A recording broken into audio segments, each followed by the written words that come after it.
Hey, salut tout le monde! Yes sir! Je nous ai gâtés, hein?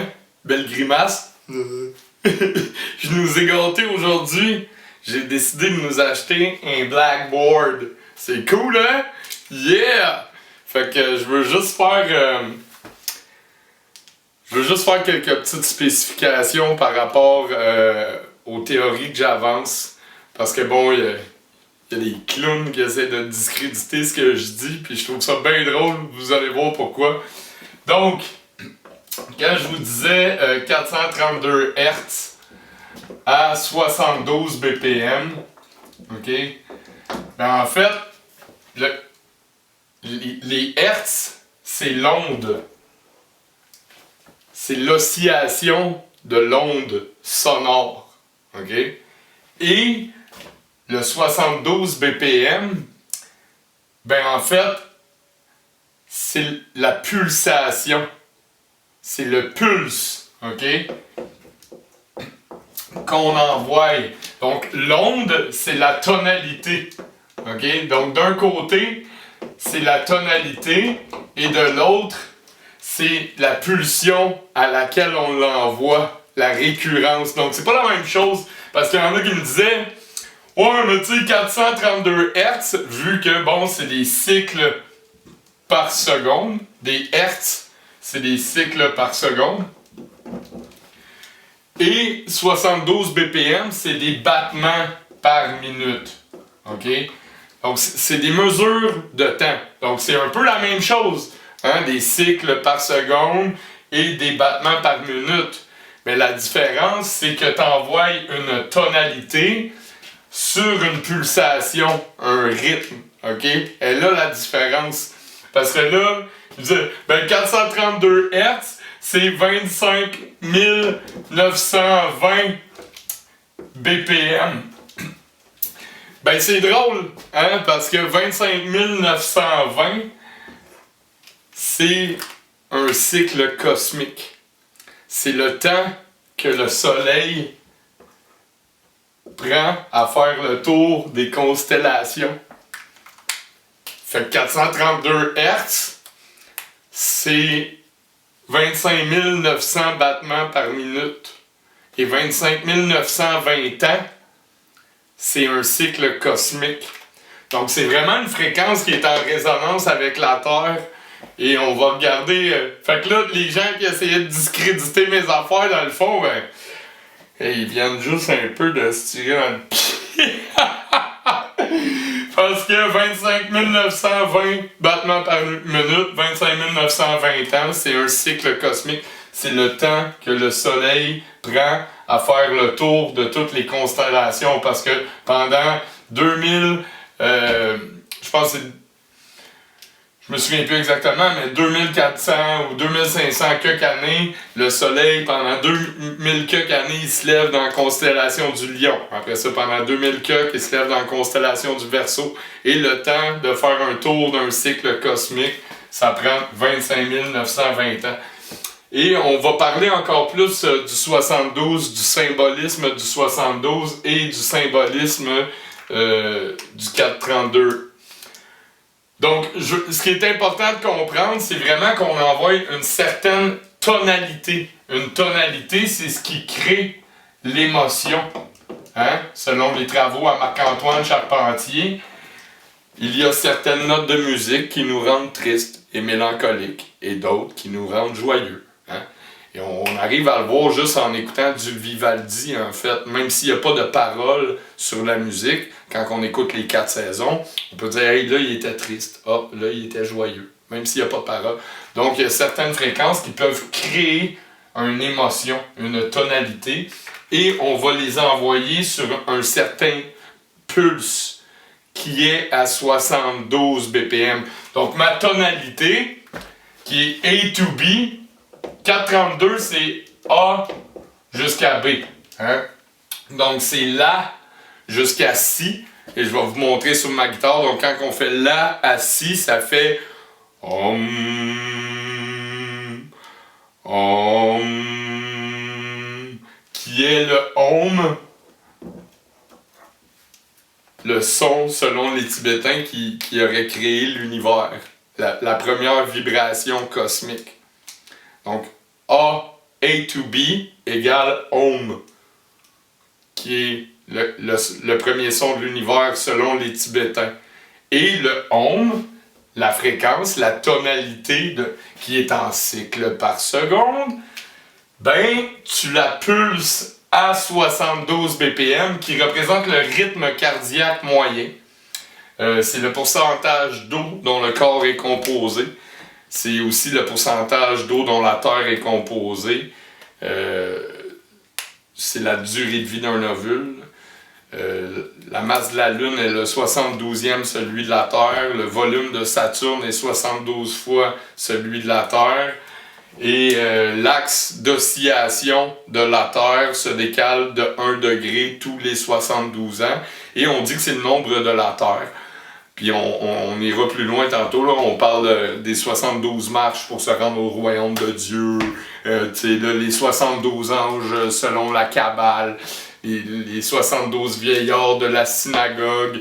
Dans la Kabbale, on dit que le nom de Dieu aurait 72 lettres, hein, Yahvé, blablabla. Fait que le 72, c'est quand même un nombre assez important, ok? Fait qu'on commence avec ça, puis on va aller plus loin. Mais ce qui est important, ce que je voulais que vous compreniez par rapport aux théories que j'avance, c'est que bon, on a une certaine tonalité qui, elle, se mesure en hertz, en cycles par seconde, parce que c'est la seule façon qu'on a trouvé de mesurer une onde. Hein? Et une onde, ça ressemble étrangement à un brin d'ADN. Hein? Just saying. Puis on va parler d'ADN fantôme. Je nettoie notre tableau. On est rendu avec un tableau, c'est génial! Hein? On peut même faire des bonhommes sourires. Tiens, toi! Donc, c'est ça. 25 920 ans divisé par 12 constellations, ça fait 2160 années. Donc, pendant 2160 ans, le Soleil se lève dans la constellation du Lion, et pendant 2160 ans, il se lève dans le Verseau, et pendant 2160 ans, il se lève dans le Poisson. Et on vient tout juste de sortir de l'ère du Poisson, qui était une ère belliqueuse, religieuse, de tyrannie, et on vient de faire notre entrée dans l'ère du Verseau, qui sera une ère d'éveil spirituel, et c'est le Verseau, c'est le sage qui verse de l'eau. L'eau, fleuve de la connaissance, de la vérité, hein, fleuve de la vie. Donc, très important, c'est là que je voulais vous amener, c'est que les hertz, en fait, même si ils se calculent par cycle par seconde, hein, parce que c'est la seule façon qu'on a trouvé de les mesurer, en leur donnant une valeur basée sur le temps, même si le temps n'existe pas, car le temps est absolu dans l'univers. Nous, on traverse le temps. Oui, le vieillissement existe. Nous, on traverse le temps. Mais le temps, lui, est éternel. Hein? Il est infini. Donc, la seule façon qu'on a trouvé de calculer des hertz, l'oscillation d'une onde, c'est de la mesurer sur une mesure de temps, qui est par cycle par seconde. Mais l'onde, c'est l'oscillation. Hein? C'est la tonalité qui crée l'émotion. C'est le pitch de la note. Et le 72 BPM, qui sont des battements par minute, c'est la pulsation à laquelle on envoie les hertz. Wow, wow, wow. Tu comprends? Donc, tu envoies l'onde. Wow. Et là, je pensais, puis je parlais avec un de mes chums, avec qui j'étais en train de faire un soundbed. On parlait, puis je me demandais si dans mon soundbed, je devrais pas partir d'une fréquence très basse associée à chaque speaker, chacun des speakers que je veux associer à chacun des chakras, et je voulais partir d'une fréquence très basse du chakra racine de 432 Hz, aller jusqu'à une fréquence plus haute, admettons 963 Hz, et envoyer vraiment une pulsion dans les speakers, que ça parte puis que ça fasse donc on partirait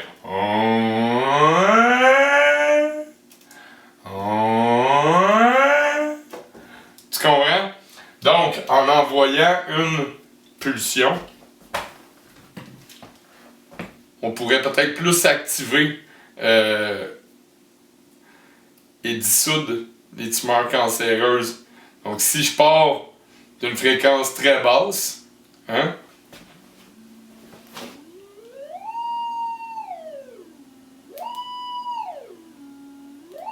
sauf que j'envoie cette pulsion à 72 BPM dans mes speakers.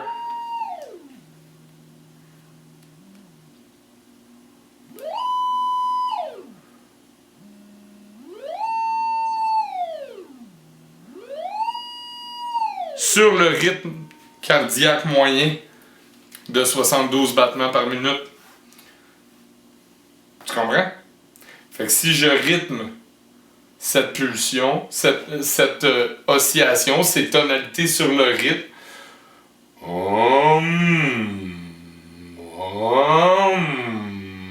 puis l'envoyer dans le corps au lieu de rester tout le temps sur une fréquence précise. Et là, j'ai retourné écouter en détail les travaux de Anthony Olin qui disait que lui, pour dissoudre des tumeurs cancéreuses, il dit qu'il faut aller jusqu'à 100 000 Hz. Et il faut qu'il y ait un décalage de 11 harmoniques. En fait, il dit qu'il faut qu'il y ait 2 fréquences. Un peu le même principe. Donc, il faudrait qu'il y ait 2 fréquences. Donc, admettons 432 en bas. Et que tu envoies 11 harmoniques plus haut. Il faut que la fréquence au-dessus que tu envoies, elle soit 11 fois plus élevée que celle du bas. Pour avoir les 12 harmoniques. Puis là, je trouve ça intéressant. Fait que là, on va faire des tests. Puis on va faire des tests avec des fréquences comme 36,9 Hz. Hein? Tu sais, c'est des fréquences de Tesla. Je veux dire, Tesla, c'était pas un cave, là. Tu sais, il s'est pas donné la peine d'étudier tout ça pour le fun, là, tu sais. Et c'est toutes des fréquences. Les fréquences que je vous ai sorties, c'est toutes des fréquences en lien avec la géométrie du nombre 9 et de la géométrie qui nous entoure. Je vous explique pourquoi. OK, donc toutes les formes géométriques, la somme intérieure des angles des formes géométriques en numérologie égale toujours à 9. Hein? Donc la somme intérieure des angles d'un triangle, 180 degrés, 1 plus 8, ça fait 9. Un cercle ou un carré, 360, ça fait 9. Un pentagone, 720. Non, c'est pas vrai, 540. 540, ça fait 9. 5 plus 4, ça fait 9. Un pentagone, 720, ça fait 9. Et un octogone, 1080. 1 plus 0 plus 8 plus 0, ça fait 9. Donc, toutes les fréquences que Tesla a sorties égale à 9. OK? C'est le Factor 9 Grid basé sur le 432 Hz qui serait des fréquences qui ne perturbent pas la biodiversité et qui sont en lien avec toute la géométrie qui nous entoure. Et le nombre 9 ressemble étrangement à un fœtus, la spirale de vie, la suite de Fibonacci, hein? La formation des coquillages, des cristaux. Donc, toutes ces fréquences-là de Tesla que j'ai pris le temps d'associer à chacun de vos chakras égale à 9. OK? Et 9, ça ressemble étrangement à une galaxie, les fœtus, la formation des coquillages, des plantes, la suite de Fibonacci, de toute la géométrie qui nous entoure, comme je vous disais. Donc Tesla, c'était pas un cave. Donc toutes ces fréquences-là égale à 9.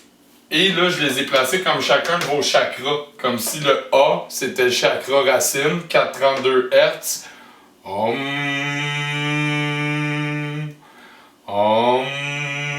Et j'y ai ajouté le facteur rythme, la pulsation de la vibration cosmique qui serait de 72 BPM. Tu comprends? Pour l'envoyer sur le Donc, ça serait le dénominateur commun de tous les êtres vivants. Donc ça, c'est des fréquences qui ne seraient pas nocives pour personne. C'est le dénominateur commun. Tu sais, c'est quoi un dénominateur commun, là? Quand tu fais une fraction, ben, le chiffre en dessous, c'est tout le monde. Tu comprends? Au lieu de diviser, c'est la globalité. C'est les fréquences. Parce qu'il y a des fréquences qui sont nocives pour toi, qui ne pourraient pas être nocives pour moi. Ou pour les abeilles. Parce que on est tous constitués différemment. Hein? Il y a même chose au niveau alimentaire. Il y a des choses qui sont bonnes pour moi qui ne sont pas pour toi. Il y a des gens qui sont diabétiques. On a tous des systèmes différents. Tandis que ces fréquences-là, elles ne perturberaient pas la biodiversité, ni les abeilles, les chauves-souris, les dauphins, ou désorienter les oiseaux. Donc si les compagnies énergétiques telles que Vidéotron et toutes les TELUS, Fido, ça leur tenterait d'écouter un peu ce que j'ai à dire, puis d'arrêter d'empoisonner le champ vibratoire terrestre, puis de tuer 80% de la population des abeilles ou de désorienter les oiseaux, ils n'auraient qu'à baser leur fréquence sur certaines fréquences précises, les fréquences de Tesla, pour ne pas nuire à l'écosystème et à la biodiversité, tu comprends? Et il n'y a pas qu'une tonalité là, de mi, mi, mi. On a toutes les gammes. Donc Tesla, lui, il a sorti toutes les gammes. OK? Ça, c'est la base parce que le corps humain, lui, vibrerait entre 432 Hz et 700 quelques. Peut-être 963 pour les gens qui sont plus éveillés. Hein? Mais c'est pas donné à tout le monde. Fait que ça, c'est les fréquences de Tesla que j'ai associées à chacun de vos chakras et le rythme de la pulsation. OK? Ça, c'est les cycles par seconde du pitch, de la tonalité. Tonalité, pulsation. C'est deux choses complètement différentes, même si c'est basé sur des mesures de temps, que ce soit des cycles par seconde ou des battements par minute. On essaie de décortiquer le langage de l'univers. C'est bon? Donc, si je me fie aux travaux de Anthony Holland, qui nous dit que lui, il a réussi, en fait, avec des biologistes en laboratoire, à dissoudre des tumeurs cancéreuses de leucémie, il dit que lorsqu'on envoie une fréquence, il faut envoyer deux fréquences. Il faut envoyer une fréquence basse et une 11 fois plus élevée pour avoir les doses harmoniques, en fait. Donc, on va envoyer les deux fréquences pour dissoudre des micro-organismes, des tumeurs cancéreuses. Et si j'envoie 432 Hz en bas, ben fois 11, ça fait 4752 Hz. 4 plus 7 plus 5 plus 2, ça fait 9. Et 4 plus 3 plus 2, ça fait 9. Donc, je vais envoyer 432 Hz en bas, puis 4752 faire dans mon soundbed, dans chaque speaker, pour aller dissoudre des tumeurs cancéreuses. Alright? Fait que là, on va essayer ces fréquences-là. 432 Hz et 4752 Hz qui est 11 fois plus, qui nous permettrait d'avoir les doses harmoniques. Bouya! Hein? Ça fait du sens, ça. Ça a bien du sens.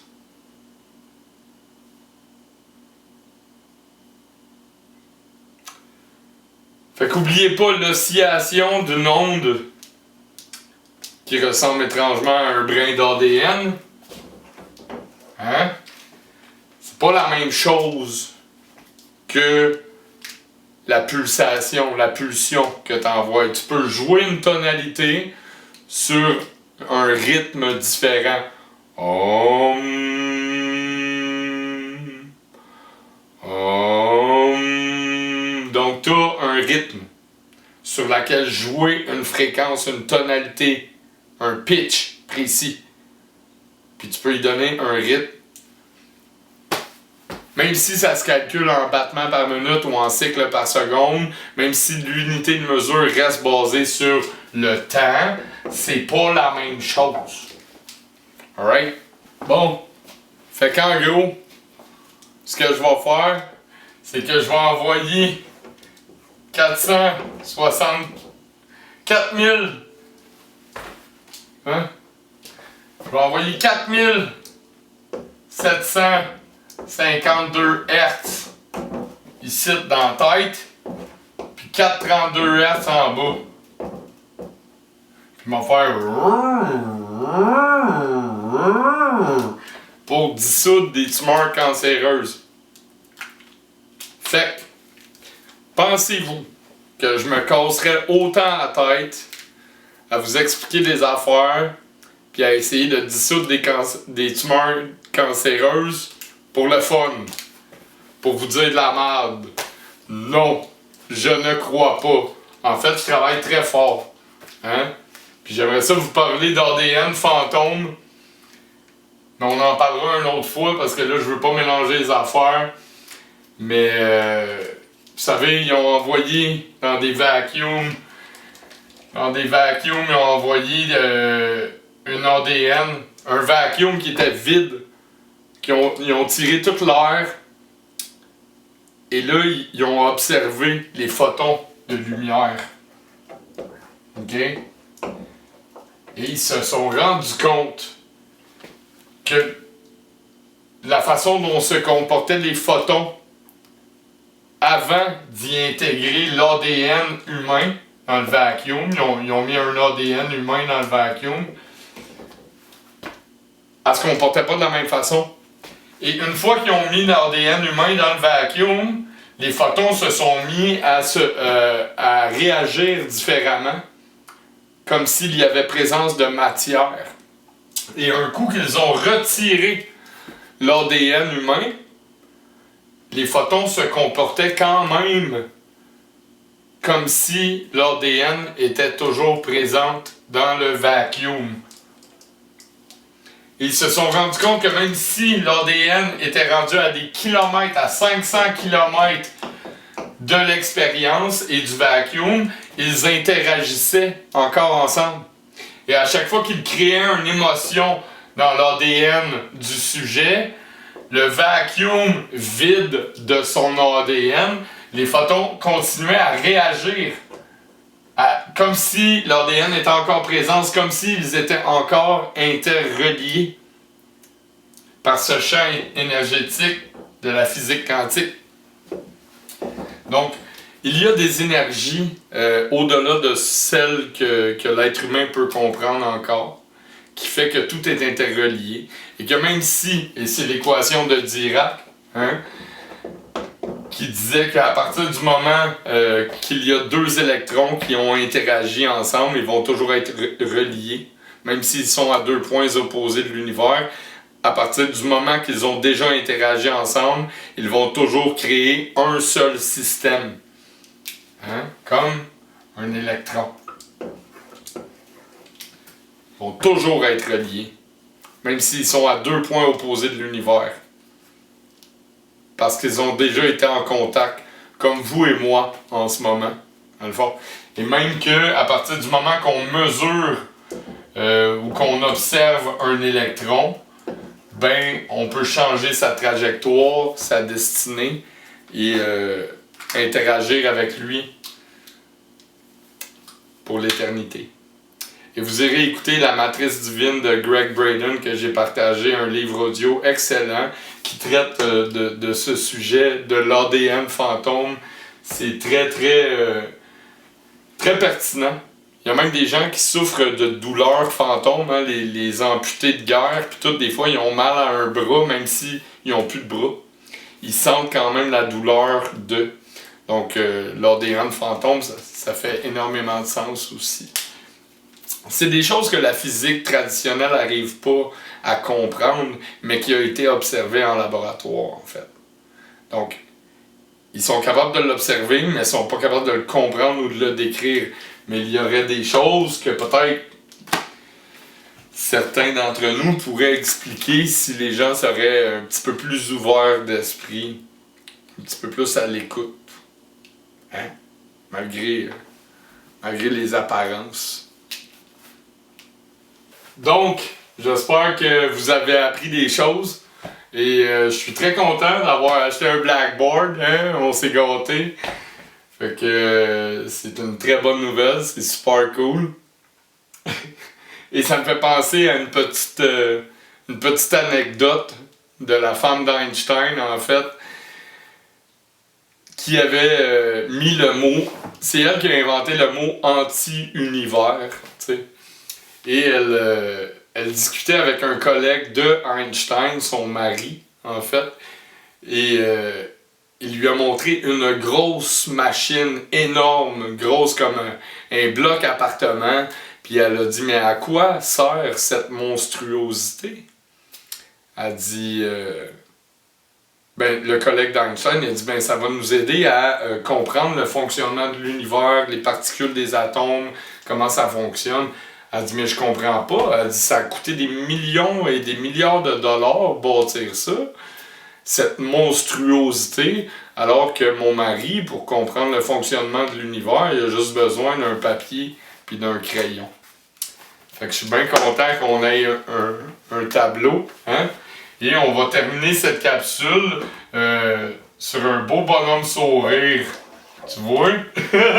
Puis on peut même faire une petite grimace à toutes les trolls. On vous souhaite une meilleure soirée. Rock and roll!